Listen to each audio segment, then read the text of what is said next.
الحمد لله والصلاة والسلام على رسول الله وأشهد أن لا إله إلا الله وحده لا شريك له وأشهد أن محمدا عبده ورسوله اللهم صل وسلم وبارك على سيدنا محمد في الأولين اللهم صل وسلم وبارك على سيدنا محمد في الآخرين اللهم صل وسلم وبارك على سيدنا محمد في الملأ الأعلى إلى يوم الدين. My dear respected brothers and sisters in Islam, Assalamu alaikum wa rahmatullahi ta'ala wa barakatuh. Wa alaikum assalam wa rahmatullahi wa barakatuh. A very sensitive subject, very serious, and alhamdulillah that I am to address it.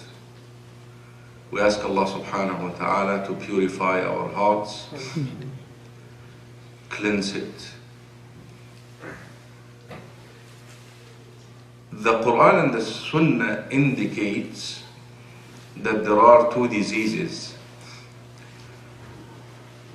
which can contact that very sensitive limb you have in your chest. The first type is fitnatul shubuhat,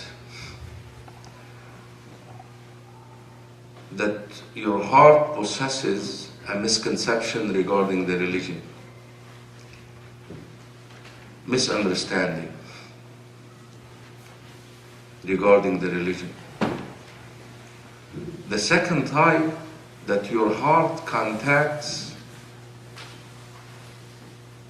a fitna pertaining to the whims and the desires. It's called the shahawat. That your heart becomes connected with a certain whim. And this subject of tonight falls into the second category. Brothers and sisters in Islam, وَنُنَزِّلُ مِنَ الْقُرْآنِ مَا هُوَ شِفَاءٌ وَرَحْمَةٌ لِلْمُؤْمِنِينَ. The Quran and the Sunnah, they do two things.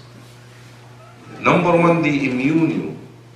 They protect you. If you follow it carefully, thoroughly, you can receive the immunity and the protection you need not to fall into any of those two fitnas. And this is the rahmah. But what if you have fallen into them? Shifa. There is a cure in the Quran and the Sunnah for those two fitnas. Brothers and sisters in Islam, we're talking about a conspiracy here. And this conspiracy is the pornification of society. It's an industry, like pharmaceutical. People are making money of this. They just want more members of the human community, not just the Muslim community, the human community, to be more addicted to this pornography. They actually given it a very interesting title. They called it the P. You know, Egyptians have issues with P and B's. The P bomb, the pornography bomb. Some of you may be aware of a show that we had in the US called the Baywatcher. Who heard about this show? It's okay. They said we do not have to throw bombs anymore in the Muslim world to occupy them. All what we have to do is throw the Baywatcher on them, and we will get them. I would love for you to go back tonight and ask Google about the first 10 countries who are number one looking for pornography. 6 of them are Muslims. Number one is a Muslim country, and I'm not going to name them because I don't want to put down anybody. You can go and find out for yourself. The first 6 countries are Muslims. So it's a sad reality. It's there, brothers and sisters in Islam. And not talking about it doesn't help either. We have to talk about it. We have to address it. And not because you're sitting here, you're guilty of it. Allah knows best. It's between you and Allah subhanahu wa ta'ala. But at least you're here adopting the madhab of one of the companions of the Prophet sallallahu alaihi wasallam, whose name is Hudayfa ibn al-Yaman radiyallahu anhu. Hudayfa in Sahih al-Bukhari says, all the companions of the Prophet sallallahu alaihi wasallam would ask him about good things. Ya Rasulullah, what if I do this? What good thing do I get? What are the good things which will happen in the future? And I was the one who would normally ask about the bad things, the fitan, in order to protect myself against them. And a lot of you are fathers, a lot of you are mothers, and you need to help your children to protect themselves from this. This is why we are talking about it. We're also addressing it as Muslims because, quite frankly, rational non-Muslims concluded that they should stop that stuff. There is a country called Iceland. Iceland is a very liberal country, but subhanAllah, they adopted something that Saudi Arabia does, which is what? Banning pornography from their countries, because they learned the devastating impact of this on an individual. Brothers and sisters in Islam, we're talking about addiction. Pornography is addiction, idman. It's not a habit. And go home and just ask Sheikh Google again to give you the difference between a habit, something that you do because it's a habit, or something that you do because it's addiction. What you do because it's addiction controls you. The addiction takes control over you. But a habit, you're still in control. You can't change it. And that's the danger of this subject. Go home again and do your research. And I think you should be engaged in this, because it is affecting a lot of people. Pornography, according to the lawyers of the divorce in the United States of America, is becoming reason number 1 for divorce. Why? Because one of the partners is more interested in watching these artificial, virtual, and I'm sorry to use the word, intercourse, rather than being with his or her husband or spouse. They are no longer interested in this.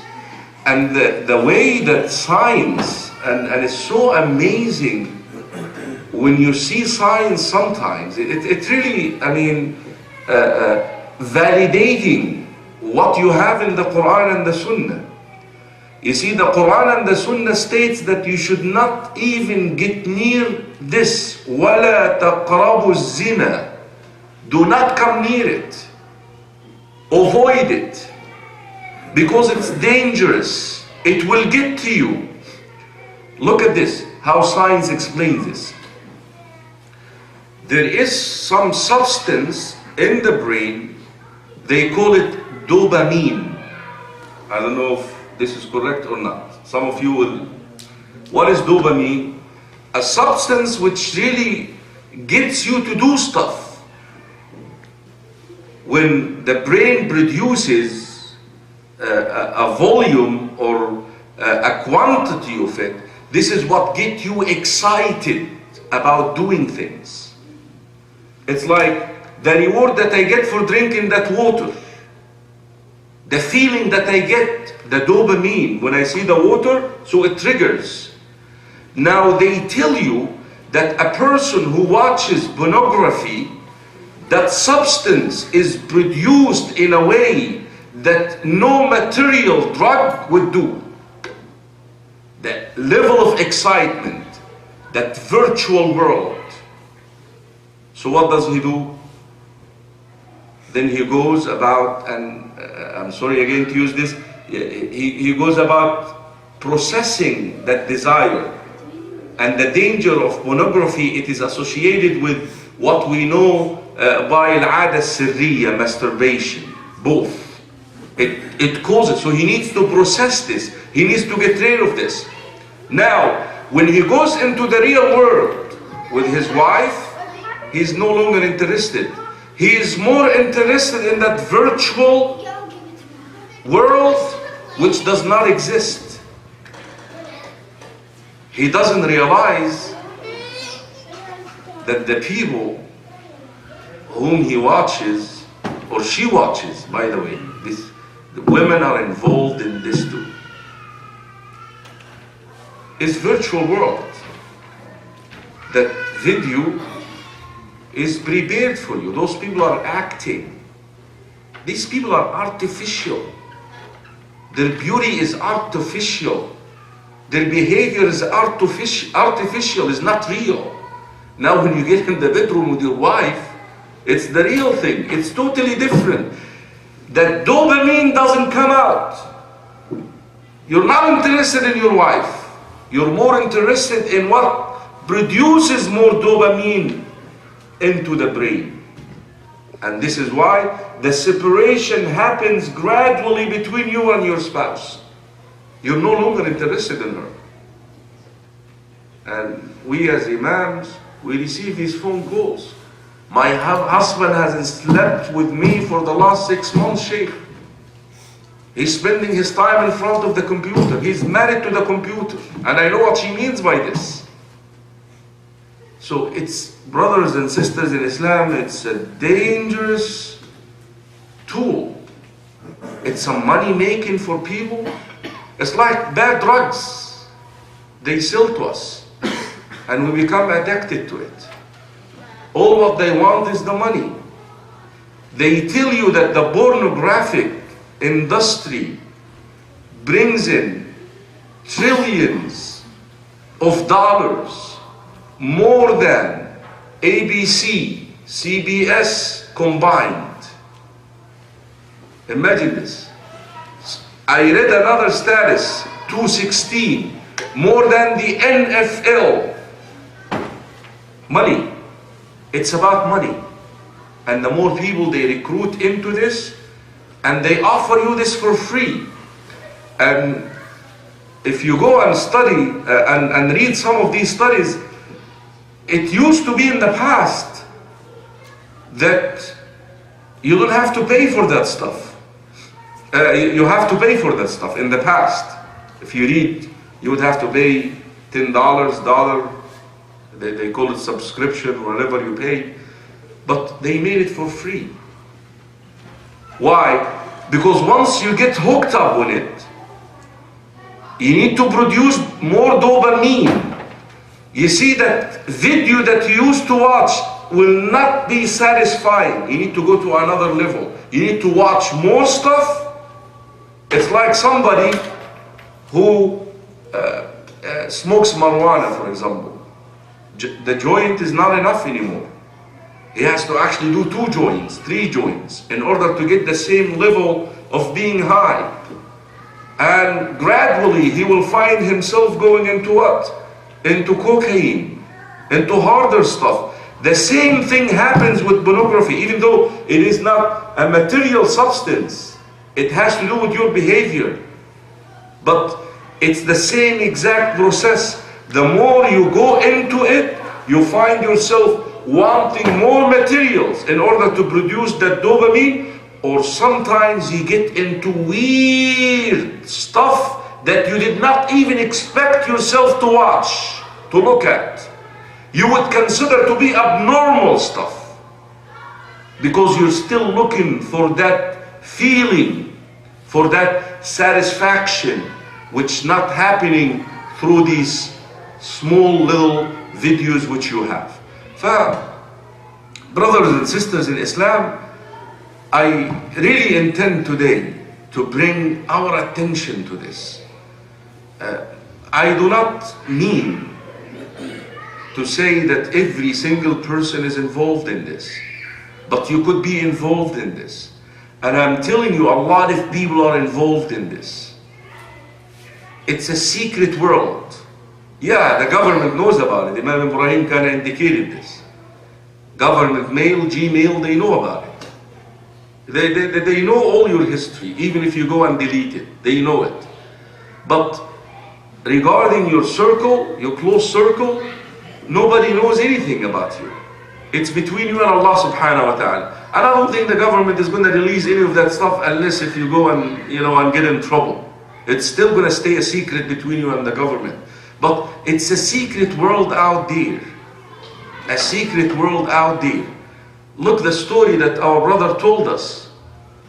Imam Ibrahim. Imagine this. I read that story before. And it's the version of it is heartbreaking. That these brothers who used to receive that porno from the grave, coming to them from the grave, they used to cry. This is our friend. And here we are, we're still receiving this from him. It can get to your lives. It can affect you. Let's talk about the cure for a minute. What is the cure? First of all, you need to realize that this disease is an addiction, like any other addiction. It is an addiction. And it's actually a very interesting type of addiction. Addiction to something that is so accessible. Right now, wherever you go, you have access to it. iPhone, smartphone, Samsung, Facebook, every place. On the movies, every place. You can't escape it. Sometimes actually it happens that you would be doing stuff on the internet, regular stuff, and then you find these clips showing on the side. Then you become interested in it. Then it takes you to another clip. Then it takes you to another clip. Then you find yourself there. You can't prevent it. Computers, the cyber world is becoming a part of us. Look at us holding to our phones. You can't escape it. Now, the problem is, if you got hooked on this, you are literally addictive. You're falling into it. And the treatment, brothers and sisters in Islam, number one is to admit this. A lot of people are in a state of denial. No, that's not me. I'm not doing this. No, you're doing it. Even when we talk about sinning in Islam, committing a sin. You know, we always go back and reflect upon the story of Adam and Satan. And we learn a lot of lessons from that story. And one of the most important lessons which we learn is this very point that I'm trying to bring out to you, that you actually confess what you've done wrong, that you're guilty of it. You see, Satan was commanded to prostrate to Adam. He disobeyed Allah and he refused. He turned down the command. Adam was commanded not to eat from the tree. He ate from the tree. The question here, why Satan is cursed, even though both of them have sinned? Both of them committed the sin, the disobedience. But why Adam was given a second chance and Satan not? Because of this, the attitude. Adam said, oh Allah, I made a mistake. I'm weak. We're all weak. We were trapped. We're all trapped into this. Some of us got into this without even knowing. Some of us even did it without even knowing that this is actually addiction. That it can become a disease that's extremely difficult to leave. You have to rehab yourself for month and month and train yourself for month and month. Some of us for years and years to come out of it. You didn't know that, but confess that you're doing it. You cannot be in a state of denial.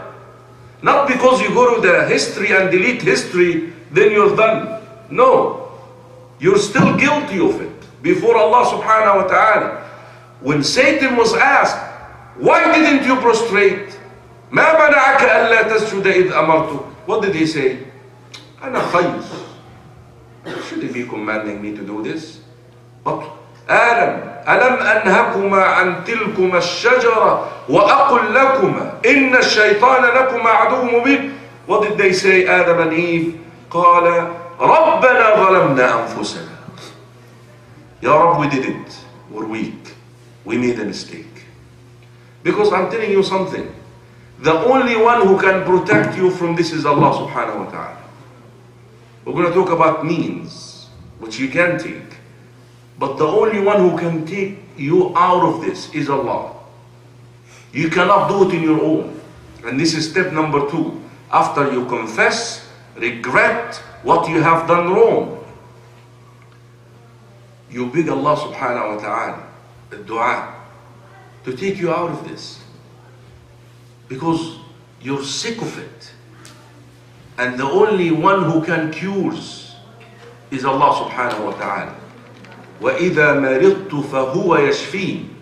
And this is why you need to step up out there and say, Ya Rabb, help me out.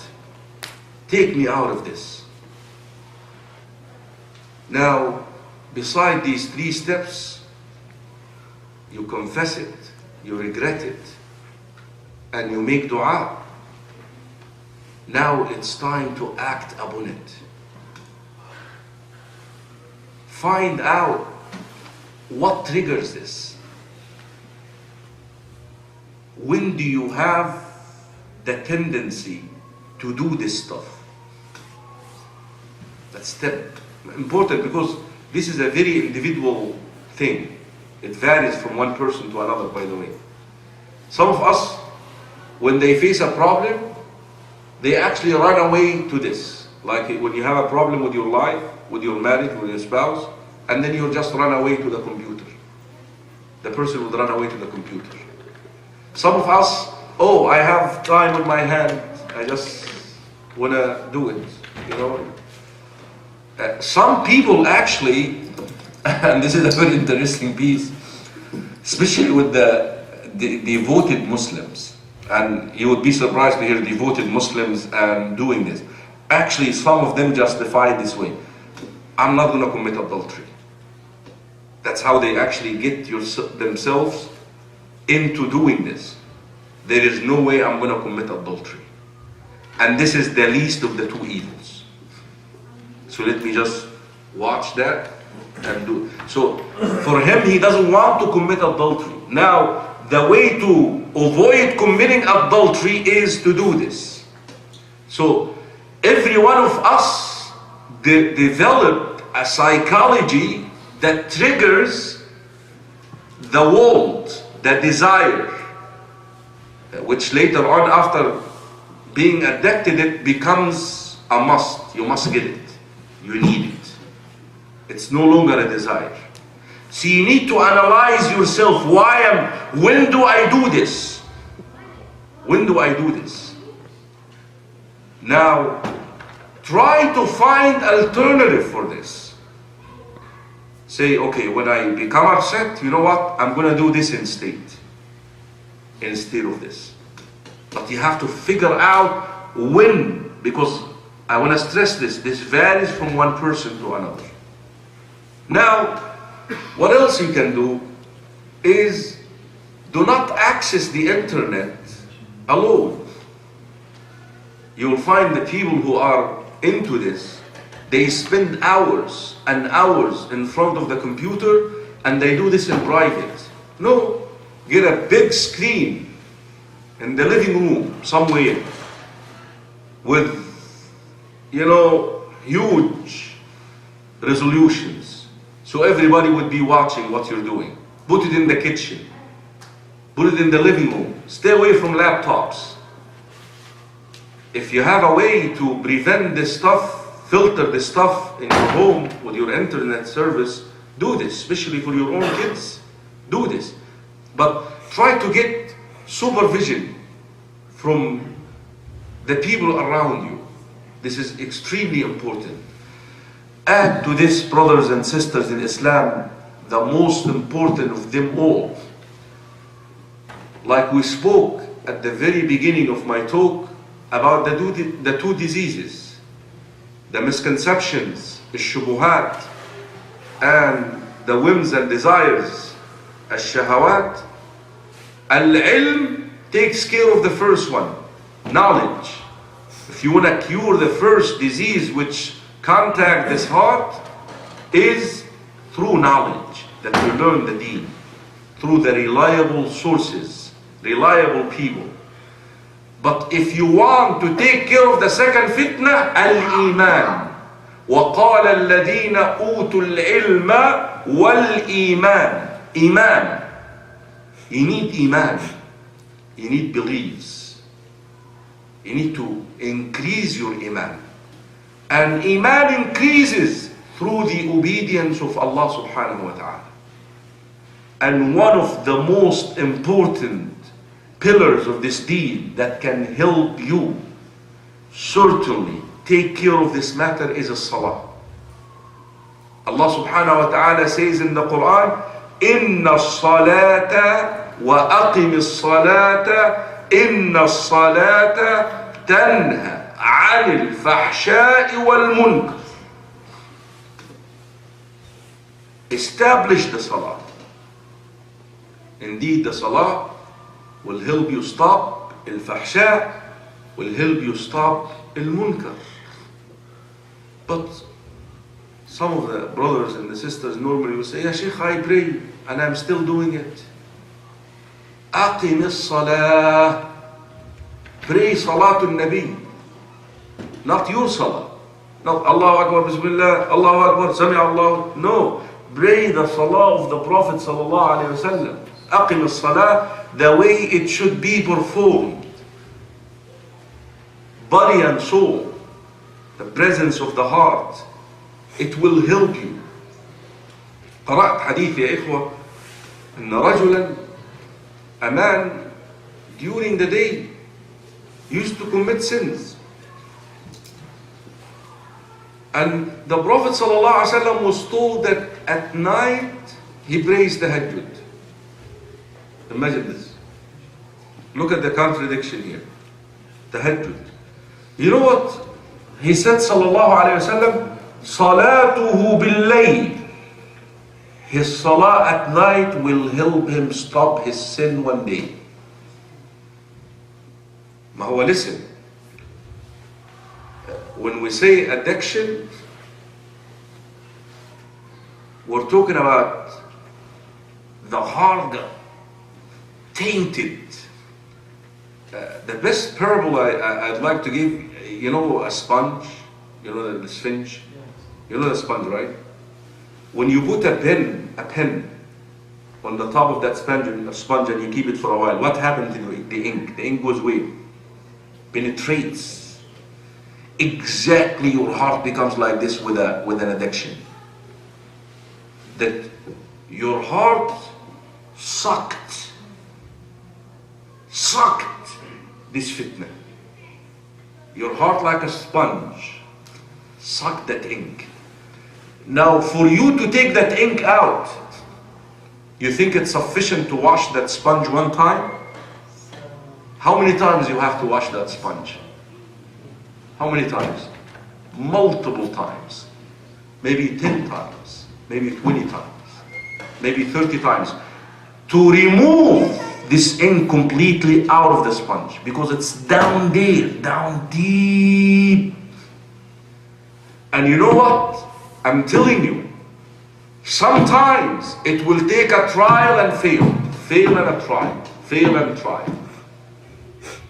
A lot of the brothers, they go, Sheikh, I do it, and then I repent for a week, and then I come back to it. I repent for a month, then I come back to it. Some of them for 6 months, I come back. Keep trying.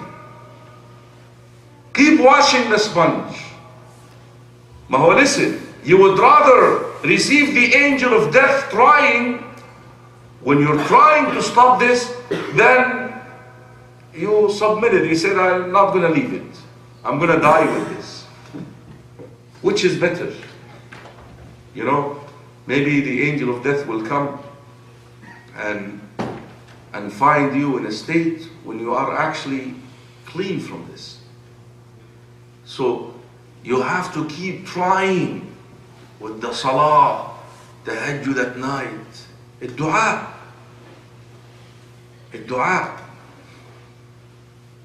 This young man,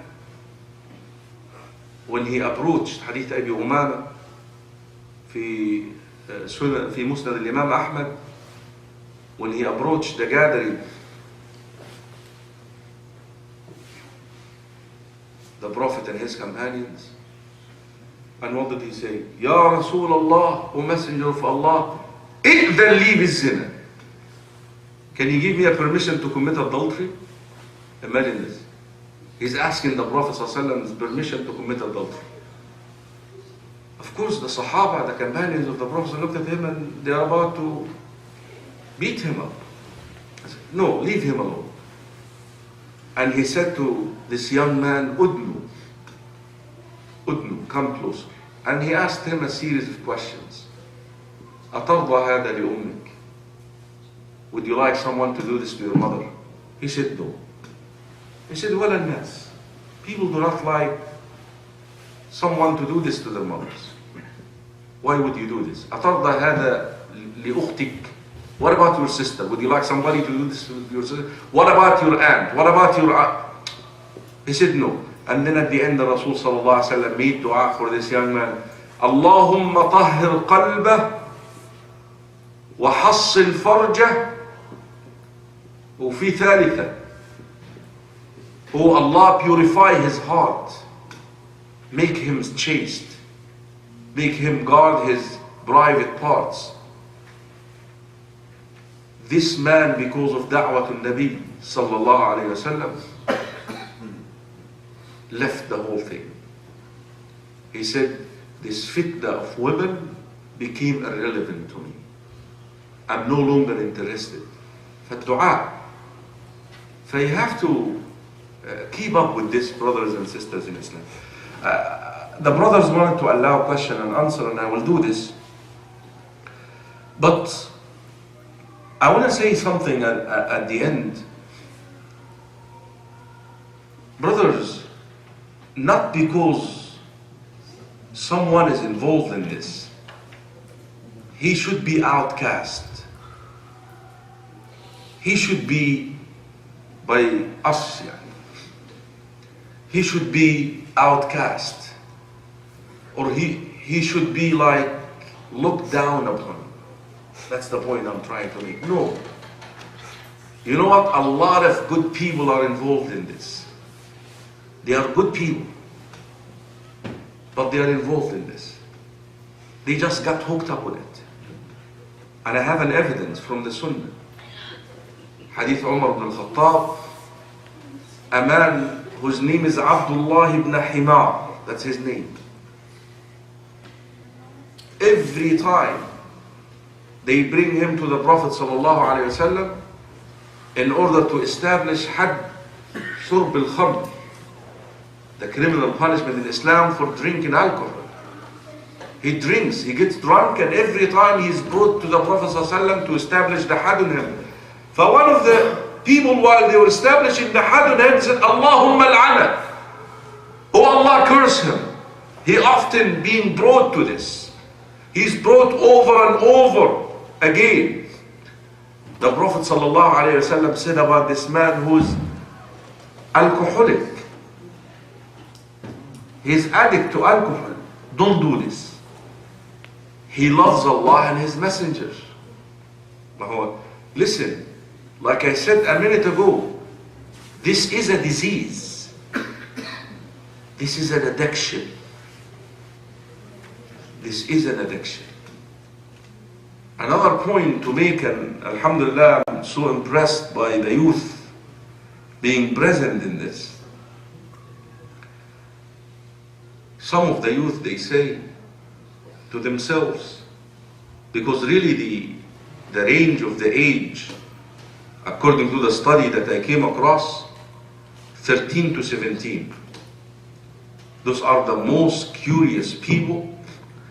Over 90% of 13 to 17 expose themselves to this.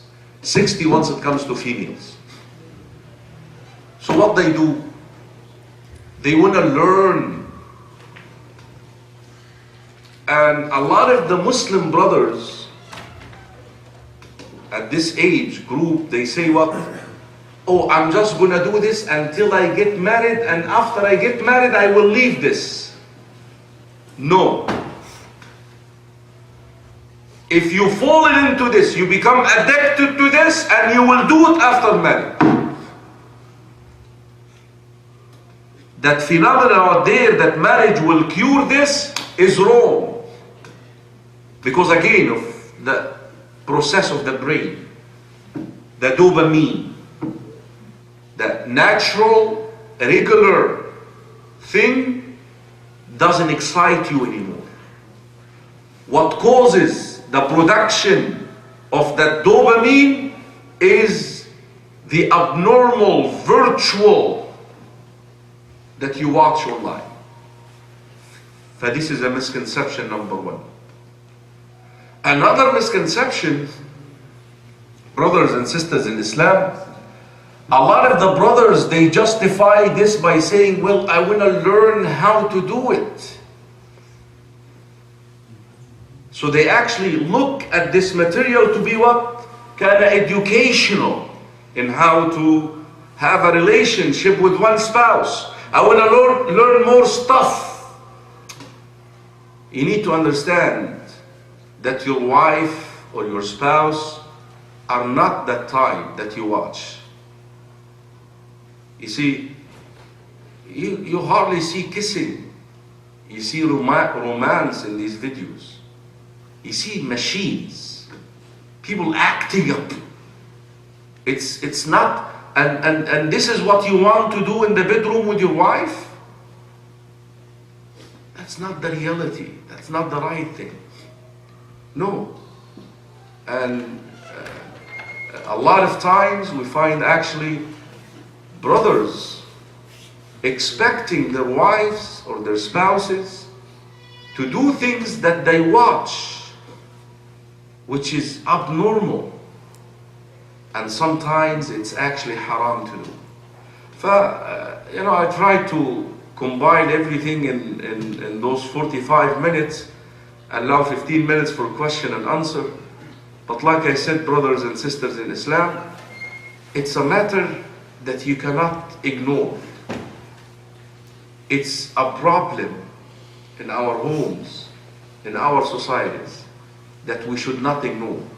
We should talk about it. We should address it. This is important. Ignoring it is not going to help you. It's not going to help the ummah. We ask Allah subhanahu wa ta'ala to protect our youth and our children. Ameen. We ask Allah subhanahu wa ta'ala to purify our hearts. Ameen. We ask Allah subhanahu wa ta'ala to fill our hearts with iman and faith so that we overcome such fitan ya Rabbal Alameen. Inshallah, jazakallah khairan.